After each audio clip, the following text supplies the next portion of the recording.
Welcome back. So today, slow day overall in the small cap market, which is no surprise because the large caps were on fire today. And that is also no surprise because President Trump and Melania, his wife, both got tested positive for coronavirus. And what does that mean? Well, the market doesn't like uncertainty, and that's pretty much what we are seeing right now. So since the small caps were a little bit slower, I didn't do that much day trading today. I don't know, we got a small amount of trades in. We are ending the week green and the day green, which is really, really nice. We'll briefly talk about the stats, and then we'll talk about a swing trade I think is going to be kind of interesting. This kind of popped out of nowhere during the last few minutes of the live stream chat. So I want to talk about EXPR. Is this a good swing opportunity? I like the risk reward. We're going to talk about it. And right now it's a cyclical play. So it goes with the seasons. In October, the fourth quarter of the year, tends to be a very, very interesting time for EXPR. So let's go ahead and talk about this ticker,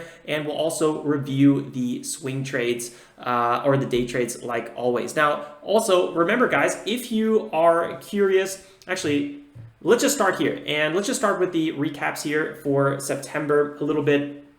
If you guys want to skip right to EXPR, don't forget you can see that right in the video description below, the timestamps when we start talking about EXPR. But basically in September we had a $4.5 thousand month based on our average position size on our day trades of about $3,000, right? And we did 144 trades, and our winning average was about 72%. So these are just the general overstats. Now we imported yesterday's trades actually. So yesterday was October 1st. So these are quick stats. So yesterday was a $577 day in the market with our average position size being $2.7 thousand. Really nice, but I would like to start getting the average position size actually up a little bit closer to $5,000 for this month. So I need to really put the pedal to the floor, pedal to the metal a little bit more on this one. Total winners, pretty decent overall here. But you know, this is just one day of stats. We did 15 trades yesterday, so we got a lot more to go. Yeah, and then overall, these swing trades, the day trades today were pretty basic. So I'll review the swing trades first, and then we'll finish up with EXPR. This should be a fairly quick review overall. So let's quickly go to DPW. This was actually one of the tickers that we were trading today, TPW. And where is this ticker chilling? Yeah, 10 million float, US electrical equipment company. They had a new hybrid AC and DC, alternating current and direct current, right? Electric vehicle charge. And I wasn't super crazy about this ticker, mainly because the way it was awkwardly moving. And I gotta turn this light down a little bit. It's freaking blinding me. It's going right into my soul. Yeah, so this one just, I don't know, it had a lot of sell volume. All of the big volume spikes were on sell, which is always, to me, a big red flag. So I never really wanted to get too aggressive with this one pre-market. Eventually, we did have one little move that went higher here, and I ended up buying the pullback, was hoping for a continuation. Was just very weak, so I was a little bit red on this one. Into the open on DPW, we got a nice little pullback here. Was looking for a continuation. It was a little bit weaker. Was hoping for a big break of VWAP. We didn't get that either. I don't know. A lot of this was a little bit choppy here. Wasn't really stoked about trading this one, and I was always worried for a big flush, which, you know, surprise, it actually ended up happening at one point. So DPW, long-term one, this is really something you don't want to touch. The only reason we were trading it is obviously because it was one of the lead gappers on the day. Actually, the second lead gapper on the day. So really kind of showing how low the anticipation for small caps were today. The second lead gapper here, this was a little bit more interesting, XTNT. This is the one we wrapped up $95 with. You know, again, guys, not really big profits today, but honestly, it was a not exciting small cap day, and I think the best thing we did today was just kind of wrapping up at one point. We wrapped up while we were in the green, and I couldn't really honestly ask for more on a day like this. So XTNT, similar story, long term. You know, this thing's really sketchy. A lot of these kind of spikes to the upside don't really hold their highs. A lot of resistance in these zones, so I didn't really want to trade this around 2.5, but I knew that 1.5 around 1.3 was big time support. Unfortunately, we didn't really get down to those areas quick enough to where I would have wanted to trade them. But let's look at this one pre-market here. We had a nice, really nice stair stepper move here, XTNT. With a 13 million float, you can have these small caps doing really good rips. It's a US medical device company, and they did some restructuring, so debt restructuring. They're closing that restructuring. It's for 77 million debt. I'm not crazy about trading restructuring. Sometimes it's really nice, but Yeah, I prefer different catalysts. Anyway, XTNT, had a big dip here to VWAP. I took this quick little trade for 9 EMA retest. Then I was looking for here a breakout pullback trade, looking for a continuation. Didn't really get that. Ended up pretty much selling. Yeah, actually got kind of skunked on this one, 4-cent a share loss. Not really too bad, $40 loss. Bought a breakout here, but I used small size. This could have been like a 3,000-4,000 share size, but I don't know. I didn't have the conviction today. Today was such a weak day. Actually had some nice stair stepper moves here. And then we had right on the stream, right when the stream was starting, we had a nice little breakout trade on this kind of pre-market bull flag that was breaking out. I bought the pullback here near some bigger support. And then I wanted the rip of 213, but I kind of chickened out of this one a little bit early. So you can tell I was very, very cautious today. I was just like, let's not do anything silly. We're wrapping up the week pretty nicely based on our average position size. So let's not do anything too ridiculous on a day where we shouldn't be doing anything too aggressive. So that was pretty much the day trading for today. So let's quickly go to EXPR. And also, we'll pull up EXPR here. So EXPR Express Inc., it's an apparel retail store or chain, customer cyclical industry. And right now we have a huge spike in volume coming in here. This is totally a small cap. So small cap to me is anything really under 500 million, really closer to like 200 million or 100 south of 100 million is really where my sweet spot is. So a $50 million small cap is right in my sweet spot. The float, unfortunately, is a little bit high, 62 million float. That's a little bit on the higher end, but because I'm looking for this to be a possible swing trade, I kind of like that the float's a little bit higher. It gives me a little bit more security that, if this was a 1 million float, I'd be even more nervous, offering news or just, the thing flashing up and down a little bit more. So 62 million float is definitely on the higher end. So this thing isn't going to be as volatile, which makes me feel a little bit more comfortable for a swing trade. Oops, sorry guys. They launched a dream project. If you guys know about this one, the Think Big, or no, was it Dream Big? A project that works with kids, underprivileged kids, to kind of support them in. Oh God, I gotta take a drink of water. Support them with schools or any sort of what's another word for it? Kind of like scholastic projects. That's the word I was looking for. So really, really nice kind of partnership there. I'm not totally sure how fitting it is for something like Express, but what I do know is kind of the time where you see a lot of publicity for these kind of companies giving back. It's kind of time where you really want to be in the spotlight a little bit more. So I think it's kind of a good play, regardless on, talking about the actual kind of partnership deal, because I haven't looked into that one so much, but I do like, that they're making something a little bit more sustainable, and that is good. They had recent earnings coming out, and this ticker has been having a really, really tough time. So it's not like something that I would really want to be holding long term. But what I found was actually quite interesting. We were talking about this on the chat room. So great call out, guys. Is this one actually kind of fits into my swing trade criteria a little bit. I typically don't trade small caps. I like mid caps a little bit more. But what I like about this one is we hit that low of 0.605, right? And since this is a New York Stock Exchange ticker, NYSE, it needs to have a dollar minimum price, right?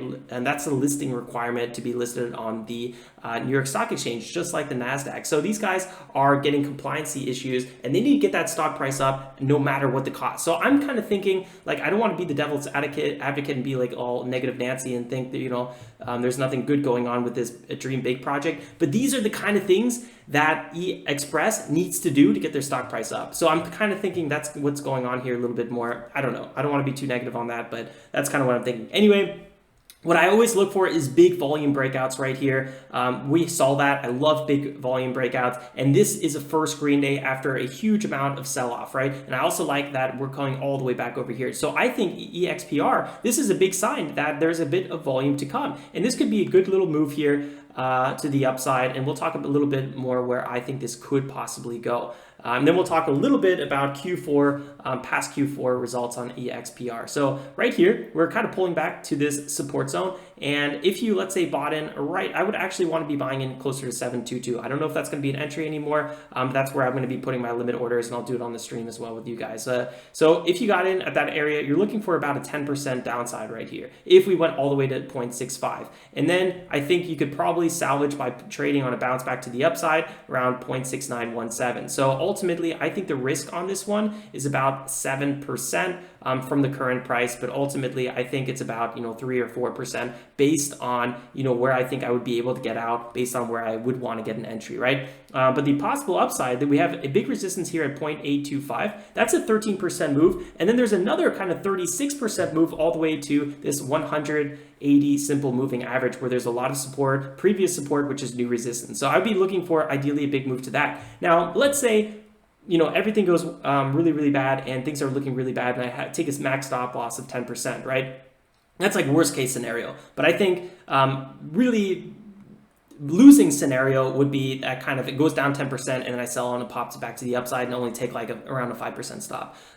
Best case scenario, we have a move all the way here to like 36 or something. I'd probably sell way before that. But I do really think we could at least see over 10% on a move here. So, this could be, let's say we have that max stop at 10% and that max gain at 30%. That's a 1 to 3 risk reward move. That's really, really good. That's better than what my averages are here, where for September, you can see my average loss is 1.78.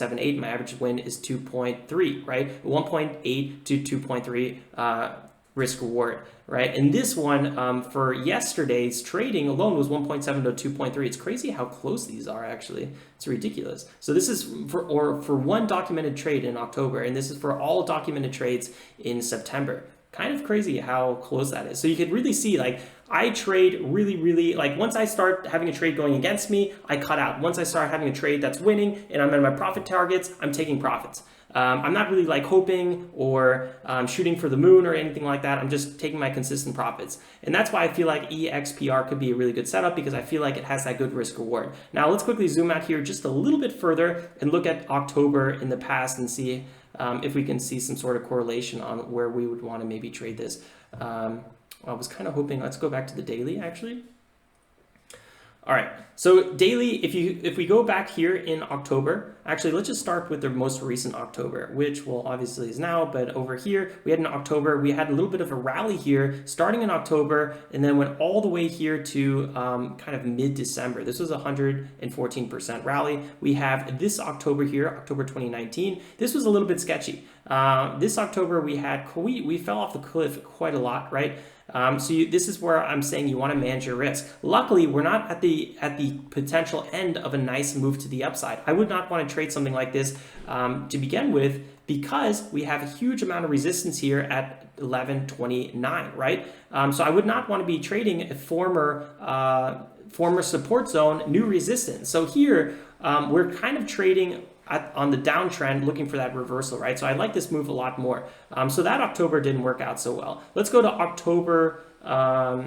Let's go to this October 2018. This was actually a pretty solid move here. So we started here, we had a bigger dip till about October 10th, but from there, we ran all the way here to mid-December. Again, that was an 86% move.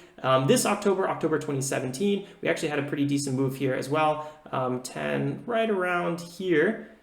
1006. Oh, it's hard to kind of zoom in on this one. We had a nice move starting here, and then we ran here 20%, and then we sold off. So around mid-December. So beginning of December. So again, I would probably look for that quick 10% move. I'd probably get up taking my profits. Or I would sell half if we got that move, and then I would look for that next move to about $1 or so and kind of go from there. So the first move I would be looking for is, let's say, right around here, to 0.85, and then the next move to $1. Now let's go quickly here to the daily chart and see where we can go ahead and put possible entries. So I've been saying this 0.7 zone would be really, really nice, and then I would probably be looking to average down here around 0.6. So I'll go ahead and put an order here. You always want to do a good kill cancel, so you don't have to worry about it disappearing. And then what was I saying for now? Around 0.7. Let's go ahead and move this first entry up just a little bit. Let's see what the price would be. 700. Yeah, so we're going to be wanting a little bit more than that.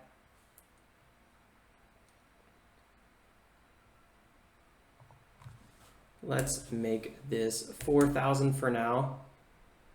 And that gives us a decent little position size of just shy of $3,000. So that's would be my first entry, and then I would average down on this one depending on how far it goes. I would do a full position size about $5,000. That way I'd kind of a better cost average, and then I'd be looking for that to have a continuation.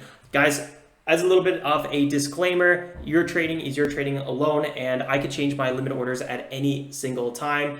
So I'm not saying this is a trade that might even be open tomorrow, or maybe I'm going to get a good fill and then it's going to bounce, and by the time you see this video or something like that, I could already be out of it. So this is just like best case scenario, what I'm thinking, and I just wanted to share it with you guys. If you guys enjoy the content, don't forget to drop a like, and if you're totally new here, consider joining the stream. We go live every morning at 9:15 a.m. Eastern Standard Time to review the watch list and then trade the market open every single day. If you like day trading, you like swing trading, and you want to learn more about it, this is the channel for you. Would love to see you next time. All right, guys, that's all for this video. This is the last time you'll be seeing me in Peniche, Portugal. Next video, I will be in Berlin. See you guys there, and like always, stay safe, make some awesome trades. Ciao, ciao.